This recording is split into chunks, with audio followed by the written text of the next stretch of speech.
Stephen Schwinn, who is an assistant professor and a clinical programs professor at John Marshall. He's also on the Chicago Lawyer Chapter ACS Board of Advisors. And his scholarship and research focused on common law and human rights. Thank you. Thanks to Dana and Scott for putting together this panel. Outstanding work, very good panel. Really important topics, obviously. I had told Scott that I'd talk a little bit about the Russian investigation, and I'm happy to do that if we want to talk about it. I'm sure anybody is happy to do that if we want to talk about it in Q&A. But I think I'm going to take my conversation in a little bit different direction to an area that we haven't heard about yet. And I want to start by saying I was at a symposium last week on the separation of powers, comparative separation of powers, hosted by the University of Milan in Italy. I was one of the only Americans there. And so all the Europeans kind of pounced on me and they asked, what is going on with the Trump administration? What's their theory of separation of powers? And my yeah, right? That was kind of my reaction. I said, I really don't know. It's not clear to me what they're doing. Being charitable, they may be viewing every kind of interaction with Congress or the public or the courts as a kind of one-off negotiation, and what they're doing is overshooting in a kind of crass sort of opening move in a negotiation that one might do in, say, a real estate negotiation. I don't really know what they're doing, but it strikes me that one thing that they might be doing is trying to move the goalposts in terms of constitutional discourse a little bit.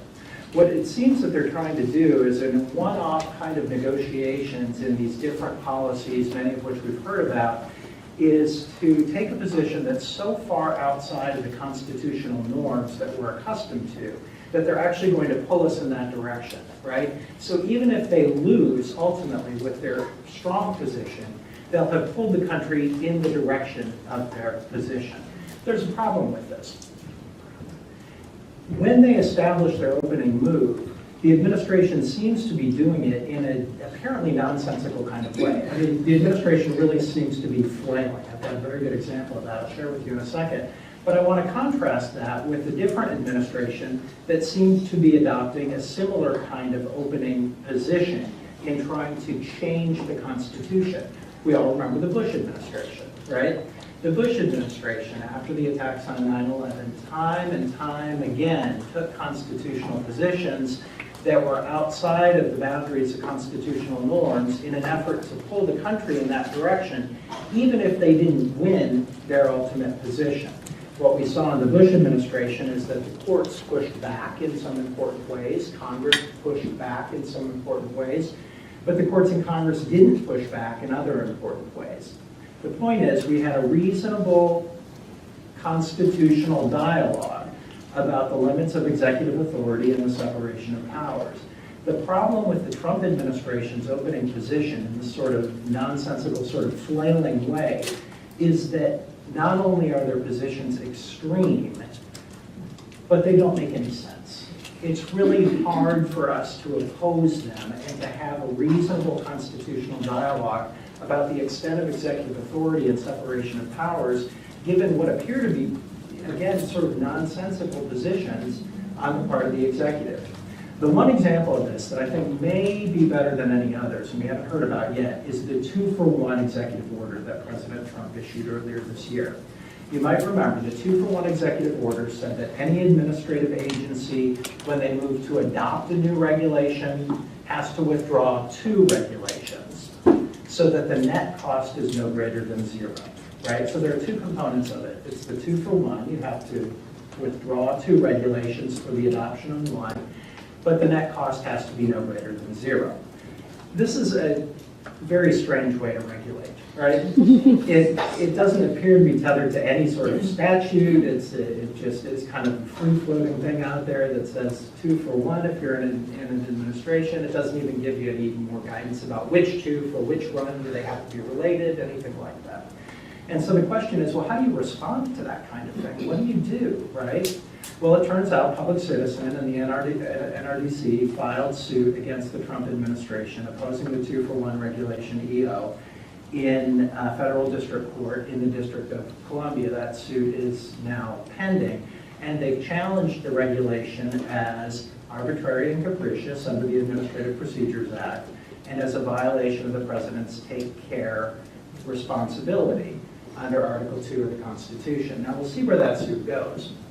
I don't know, but a group of constitutional scholars have recently filed an amicus brief in that suit, making some interesting historical arguments about the administrative state and why a 2-for-1 executive order really violates constitutional norms, kind of, again, in the extreme, in a way that's really sort of squishy and hard to get our arms around so that we can reasonably oppose it.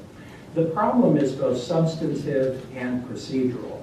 The substantive problem is exactly what I described. The substantive problem is the administration's adopting these crazy positions. We don't really know how to respond to them, right?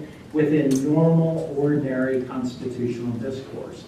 The procedural problem is a standing problem. Who has standing to sue the administration when it adopts a 2-for-1 executive order and it hasn't yet implemented it, right? So Public Citizen and the NRDC have their theory of standing and they put it in the complaint. But one thing that I think might be, I'm not quite sure yet how to feel about this, but one thing that I think we're seeing coming out of these Trump administration executive orders is that the federal courts have recognized them as kind of so off-the-wall crazy that they've accepted theories of standing that many dispute, right? Why should cities have standing to dispute the travel ban, for example, before it's even enforced? Or why should sanctuary cities or sanctuary states have standing to challenge the sanctuary cities executive order before it's even enforced? Now, those are good theories of standing, in my view, that the parties have put forward to the courts. But what's exciting to me about it is that the courts have accepted them, right? And so one backlash that we might be seeing against these crazy positions that the Trump administration has been taking is that the federal courts seem to be accepting theories of standing that some would consider kind of on the edge. That's a good sign. So if the courts can start to push back, I think that's good. But I do come around to where Aziz commented, so much of this is subconstitutional, right? If we go back to the 2-for-1 executive order, this is all about Congress's authority to legislate and tell the executive how they're going to regulate. And then when the Trump administration tries to pull back 2 regulations for one that an administrative agency adopts, that we can make a good argument that that's a violation of the Take Care Clause because it's against what the Congress is saying.